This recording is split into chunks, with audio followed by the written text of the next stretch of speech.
Up on 6:32, the National Domestic Violence Hotline reports an average of 24 people per minute are victims of rape, physical violence, or stalking by an intimate partner in the U.S. October is Domestic Violence Awareness Month, and new this morning, local advocate shares some of the signs you can look out for and the help that's available. WGEM's Sydney Lyerly is in Quincy with that information. Sydney, good morning.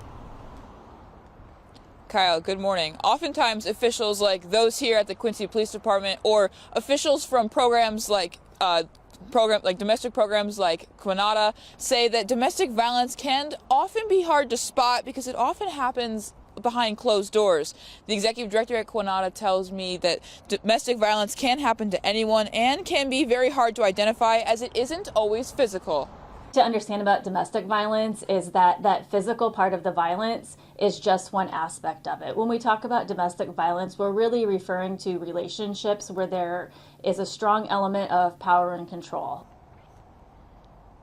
While signs can sometimes be hard to spot, she says one of the biggest red flags happens when the abuser begins controlling the victim's social life. Early signs can include behavior like love bombing. She says many times it is very hard for the victim to leave the relationship and says statistically it takes about 7 attempts before the victim is able to permanently leave that relationship. Natalie, back to you. Sydney, thank you. QANOTA has programs offering emergency shelter, housing, counseling services, and more. On October 16th at noon, QANOTA will host Lunch on the Lawn in recognition of Domestic Violence Awareness Month.